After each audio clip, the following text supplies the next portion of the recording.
Ya, bismillahirrahmanirrahim. Assalamualaikum warahmatullahi wabarakatuh.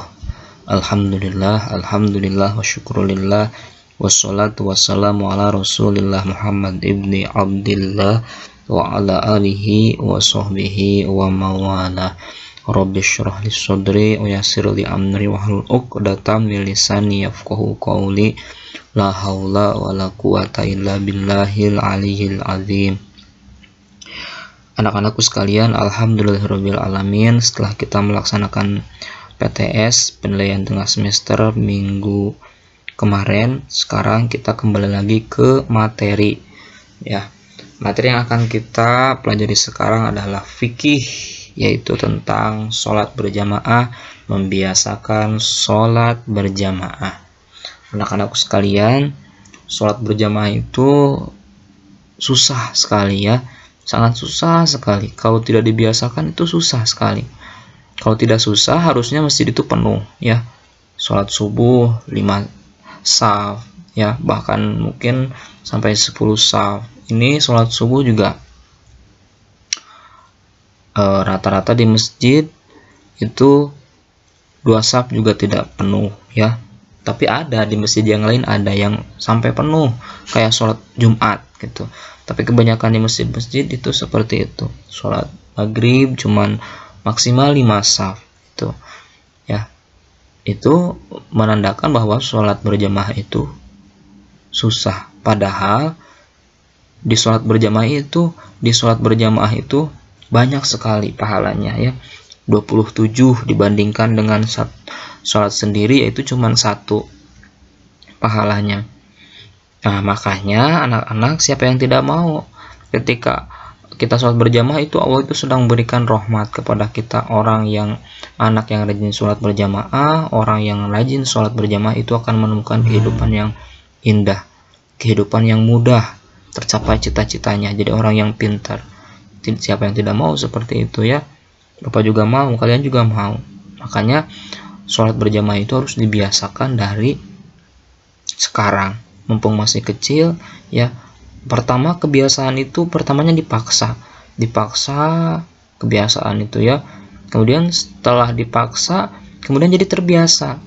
Setelah terbiasa nanti jadi karakter ya. Kalau misalkan sudah terbiasa sholat berjamaah, kemudian sekali tidak sholat berjamaah itu merasa ada yang kurang. Nah, itu harus dibiasakan dari sekarang, supaya sudah gede nanti tidak susah untuk melangkahkan kaki ke masjid, karena sudah biasa sejak dari kecil. Nah, anak-anak juga harus dibiasakan ketika ketika sedang melaksanakan sholat berjamaah di masjid itu tidak main-main, ya, tidak main-main, sholat dengan betul, sholat dengan khusyuk ya. Nah, kalau kalian posisinya anak-anak, maka posisinya itu jangan sampai di belakang imam ya. Lanjut ke materi kita. Nih, susunan makmum dalam sholat berjamaah. Saf terdepan laki-laki dewasa ya, saf terdepan laki-laki dewasa ini adalah imam misalkan ya. Nah, ini adalah laki-laki dewasa. Kalian kalau misalkan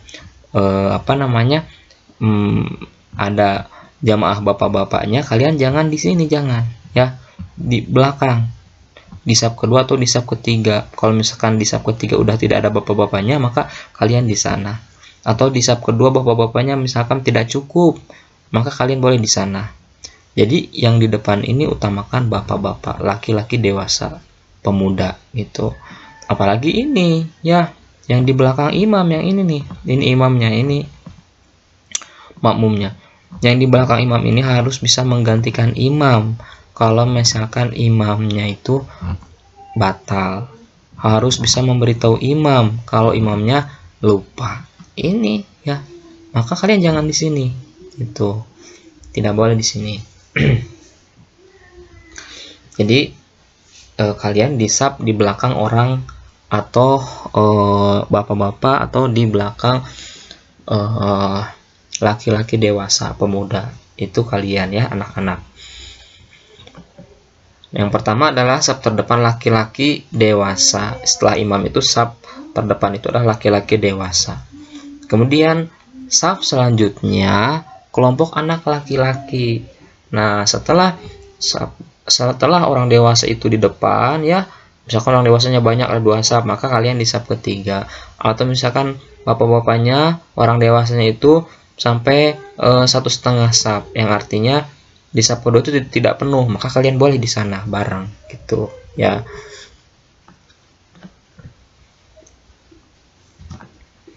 Kemudian yang ketiga adalah saf paling belakang. Saf paling belakang adalah saf perempuan ya. Saf perempuan itu di paling belakang. Kemudian selanjutnya saf harus lurus dan rapat. Lihat ini ya, lurus, ini harus rapat. Bukan sejadahnya yang harus rapat, tapi kakinya, tumitnya yang harus rapat ya. Tumitnya yang harus dirapatkan. Karena apa? Karena kerapihan barisan ya, kelurusan shaf itu merupakan salah satu syarat sahnya sholat ya. Merupakan salah satu keutamaan dalam sholat berjamaah ya. Kemudian yang selanjutnya adalah pengaturan shaf dalam sholat berjamaah. Pengaturan shaf dalam sholat berjamaah, pengaturan shaf dalam sholat berjamaah. Contohnya misalkan hanya ada imam dan makmum 1 orang. Nah, posisinya seperti ini ya. Nah, seperti ini. Jangan jauh-jauh, ini imamnya jangan jauh, makmumnya jangan jauh-jauh. Merapat seperti ini. Sejengkal jaraknya antara imam dengan makmum, sejengkal jaraknya. Gitu. Nah, gimana kalau misalkan 1 imam dan 2 makmum? Nah, kayak gini ya. Ini asalnya misalkan hanya asalnya 1 orang. Nih, ini imam, ini makmum. Kemudian ini datang. Nah, maka ditepuk tangannya. Nah, tadi kan jaraknya itu harus 1 jengkal. Nah, kemudian ditepuk. Nah, kemudian mundur ya. Mundur ke belakang imam sampai posisinya seperti ini. Nah, jadi kalau misalkan udah aja ada 3 orang, 1 imam dan 2 makmum misalkan, maka posisinya seperti ini, imam di depan, makmum di belakang. Itu ya. Ada yang menyebutkan kayak ini. Ada yang menyebutkan juga seperti ini. Kalau misalkan 1 imam dan 2 makmum, maka makmum yang kedua di sini sama seperti ini barisannya. Ada yang menyebutkan seperti itu ya. Ada juga yang menyebutkan seperti ini ya. Kenapa? Mungkin gini, kalau misalkan seperti ini, nah kalau misalkan datang lagi makmum yang ketiga, pasti dia di sini. Kalau misalkan kayak tadi, nah di sini ya, makmumnya di sini nih, dekat imam. Kalau misalkan ada orang yang ketiga, ini nggak bakal di tengah ya, suka ke sini gitu, nggak di tengah. Padahal ketentuannya itu ditepuk pundaknya ini makmum yang ini dan makmum yang ini misalkan ya, kemudian mundur. Nah, itu harusnya seperti itu. Tapi mungkin kebanyakan orang-orang belum tahu seperti itu. Maka kalian harus tahu. Kalau misalkan nanti kalian melihat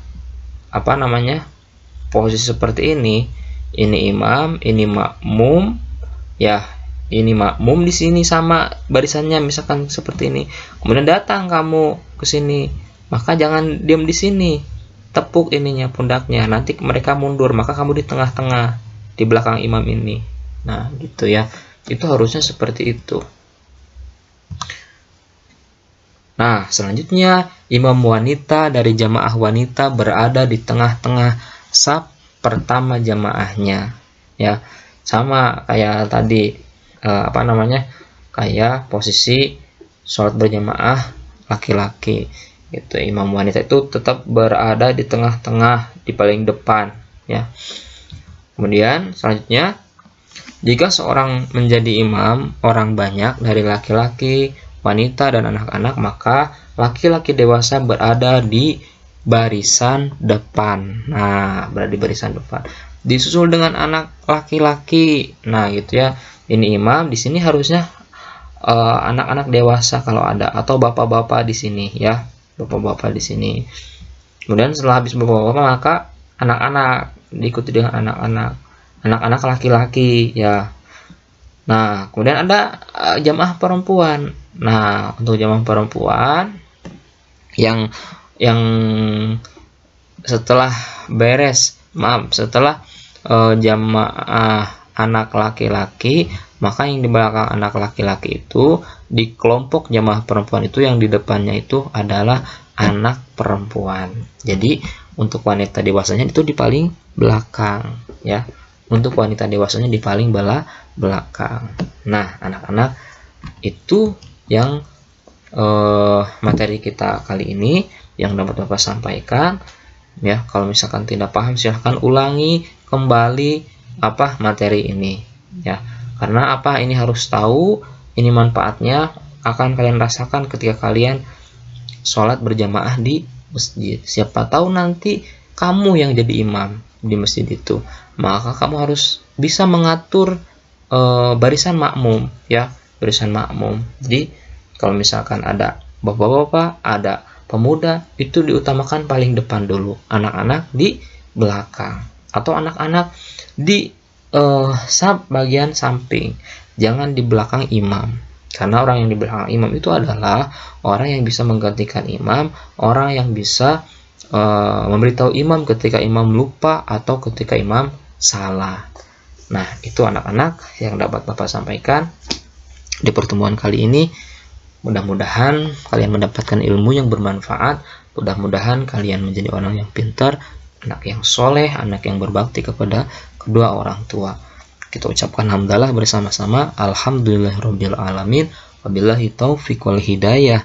Wassalamualaikum warahmatullahi wabarakatuh.